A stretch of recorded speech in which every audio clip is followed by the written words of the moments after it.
I had just turned 63 when my son-in-law stood on my front lawn at 7 in the morning and told a federal agent that the house I'd built with my own hands belonged to him. He was grinning. I want you to understand that.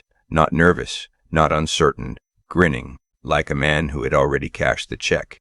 The agent, a young woman, maybe 30, dark hair pulled back, county sheriff's office insignia on her jacket, held out a manila envelope and looked at me with something I can only describe as professional discomfort. "Mr. Alderman," she said, "I'm required to serve you with this notice. You have 30 days to vacate the premises." I took the envelope. I didn't open it. I looked past her shoulder at my son-in-law, Miles, standing on the grass in his new leather jacket, and I asked her one question. "Does your supervisor know you're serving eviction papers to a former property law attorney?" Her hand stopped moving. Her pen was still in the air. She looked at me, then back at Miles, then at the envelope, then at me again. Miles stopped grinning. "Let me back up, because none of this makes sense without understanding what I spent 40 years building, and what I apparently failed to protect. My name is Alan Alderman. I practiced real estate and property law in Columbus, Ohio for 38 years. I retired at 61, about 2 years before all of this happened. My wife, Helen, passed from ovarian cancer 4 years before I retired. That loss reshaped everything. The house, the practice, the routines. They all took on a different weight after she was gone. We bought the house together in 1987, a colonial on Birchfield Drive in Westerville, 4 bedrooms, a back porch she loved more than any room inside. She planted a rose garden along the fence that still blooms every May. After she died, my daughter Cecilia moved back from Phoenix. She'd been out there 5 years working in hotel management, and when her mother got sick, she came home and never quite left again. I was grateful. I won't pretend otherwise. Grief is quieter with someone in the house, even if that someone leaves dirty dishes in the sink and forgets to replace the paper towels. She brought Miles with her. Miles Dutton. 36 years old at the time. He managed a gym franchise. 3 locations, he'd like to mention, always 3. Never 2, never 4, always 3 locations. He had a handshake like he was auditioning for it, and an opinion on everything from interest rates to the best route to the airport. He wasn't a bad person. I want to be fair. In the beginning, he was attentive to Cecilia, brought flowers without occasions, fixed the garage door without being asked. I liked him well enough. I told my old colleague Ed Burrows over lunch that Cecilia had found herself a decent man. Ed said, "You say that like you're surprised." I said, "I say that like I'm a father." They got married in October, small ceremony at the Botanical Garden, maybe 60 people. I paid for most of it, which I did without complaint, because it's what fathers do, and because Helen would have wanted a real party. Miles's parents came in from Akron, pleasant people. His mother cried at the vows. It was a good day. One of the better days in those years. They moved into the guest suite on the 2nd floor while they saved for a down payment. That was the arrangement. 6 months, maybe 8. Cecilia had just been promoted to regional coordinator for the hotel group. Miles was expanding the 3rd location. There was money coming. It just wasn't there yet. 14 months passed. I noticed things in the way you notice a slow leak. Not all at once, not with alarm, just the gradual awareness that something isn't quite right. Miles started asking questions about the house. Not curious questions, not the kind a son-in-law asks because he's interested in your life. Specific questions. When did you refinance? What's the current assessed value? Do you have a mortgage or is it free and clear? I answered honestly because I had no reason not to. Free and clear. Paid off in 2009. Assessed at $412,000 at the last county review. He whistled when I told him that. Long, slow whistle. "That's a lot of equity just sitting there," he said. I remember thinking, it's not sitting, it's mine. Then came the conversation about the family trust. Miles had apparently consulted with someone, he was vague about who, and had some ideas about how I could protect the house from estate taxes, pass it on to Cecilia more efficiently, avoid probate. He used the word efficiency 4 times in one conversation. I told him I practiced property law for nearly 4 decades and was reasonably familiar with estate planning mechanisms. He nodded like I'd said something quaint. "Sure," he said, "but sometimes it helps to have a fresh set of eyes." I said I'd think about it. I didn't think about it. Then, about 8 months before the morning with the envelope, Cecilia asked me to sign some documents. She said they were for the trust Miles had set up, to help with the transition of assets, to make sure everything was streamlined when the time came. She seemed uncomfortable bringing it up, rushed, like she was delivering a message she'd been asked to deliver. I told her I needed to read anything before I signed it. She said, of course, she'd have Miles bring them over. He never did. 2 weeks later, she asked again. Same documents, she said. Just estate planning. Just making things easier for the future. I said, Cecilia, I'll look at them when I see them. She said, Dad, Miles says it's pretty standard. I said, if it's standard, it'll still be standard next week. That was the end of that conversation.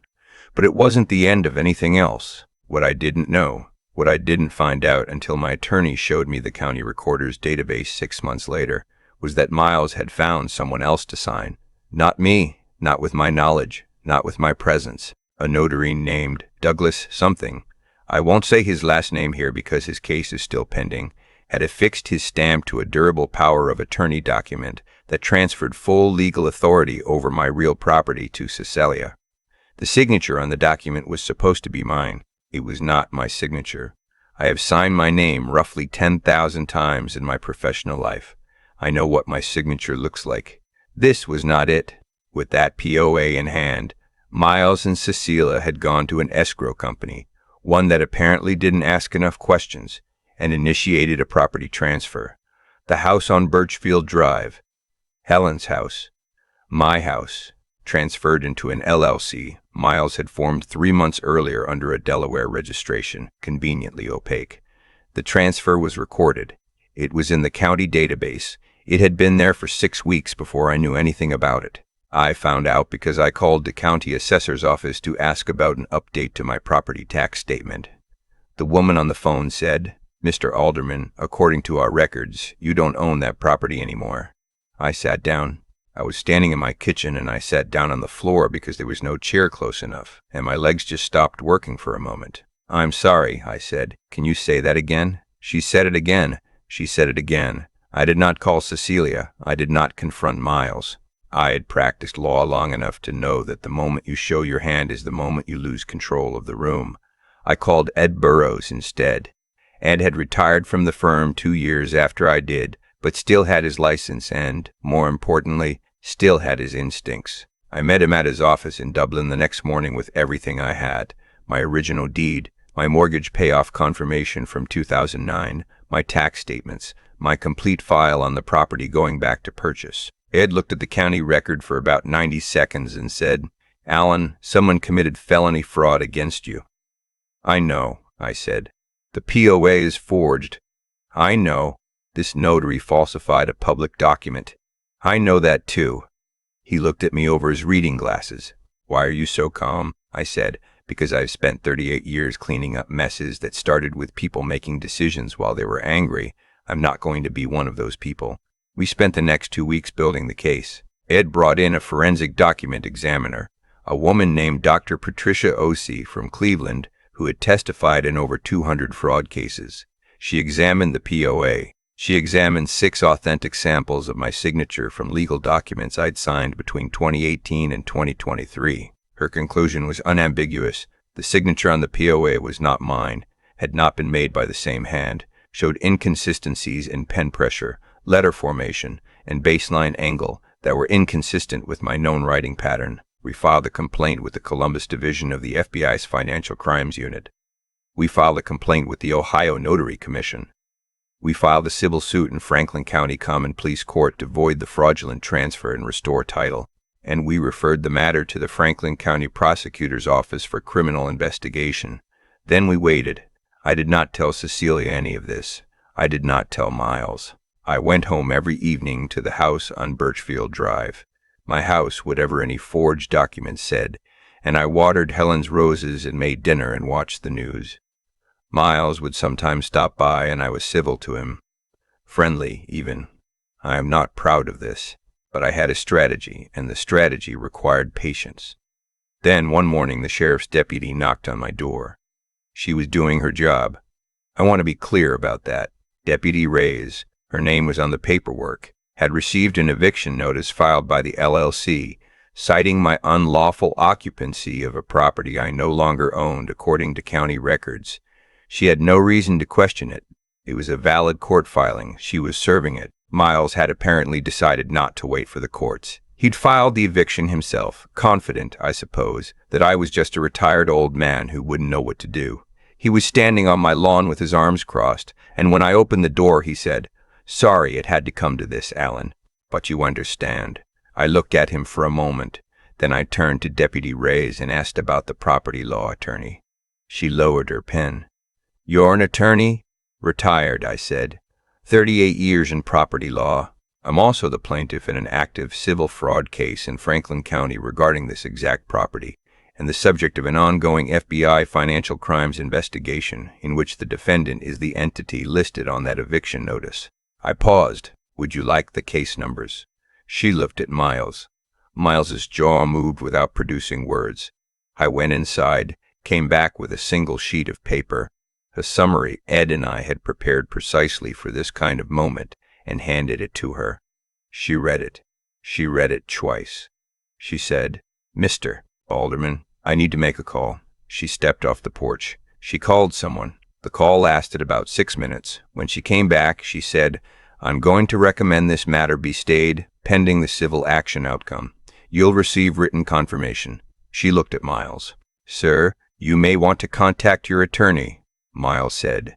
This is our property, sir," she said again, with the particular flatness of someone who has decided to be done with a conversation. She left. Miles stood on the lawn for another 30 seconds, then got in his car. He didn't look at me when he drove away. I went inside and called Ed. "They served the notice," I said. And I think Miles is finally starting to understand what he's done. The civil case moved faster than I expected. Ed had filed for an emergency injunction to prevent any further action on the property pending resolution. And Judge Holbrook, a woman I'd appeared before 3 times in my career, sharp, no nonsense, the kind of judge who reads everything, granted it within 48 hours. The property transfer was frozen. The LLC could not sell, rent, encumber, or otherwise dispose of the house on Birchfield Drive until the case was resolved. Dr. O.C.'s report was entered into evidence. The county recorder's office produced timestamps showing the POA had been filed on a Tuesday afternoon, while I had been, as confirmed by my phone records and a receipt from a hardware store in Worthington, nowhere near the notary's office. The notary, Douglas, had not required the grantor to appear in person. Under Ohio law, he was required to. He had falsified the attestation. He knew it and did it anyway. Miles, I later learned, had paid him $3,000. $3,000. For my house. For Helen's house. For 36 years of our life together. $3,000 was the price Miles put on all of it. The prosecutor's office moved on the criminal side in parallel. Both Miles and Cecilia were charged, Miles with felony forgery, fraudulent conveyance, and conspiracy to commit fraud, Cecilia with conspiracy. Her attorney argued she had been manipulated, that she hadn't fully understood what was happening, that Miles had handled all the details. The prosecutor was not especially sympathetic to this argument, but it did factor into the eventual disposition. There was a moment, about 3 weeks before the civil trial, when Cecilia called me. It was late, almost 11, and I almost didn't answer. When I did, she didn't say anything for a few seconds. Then she said, "Dad, I'm so sorry." I sat with that for a moment. "Are you?" I asked. "Yes." Her voice was thin, like something that had been stretched too far. "I didn't." He told me it was legal. He told me it was just a way to protect the estate. I knew it felt wrong, but I didn't want to fight with him, and I thought you'd be okay, that you'd get it back. Cecilia, I said, "Stop." She stopped. "Did you sign something that had my name on it, knowing it wasn't my signature?" Long silence. "Yes," she said. "Okay," I said. "Thank you for telling me the truth." I hung up. I sat at the kitchen table for a long time.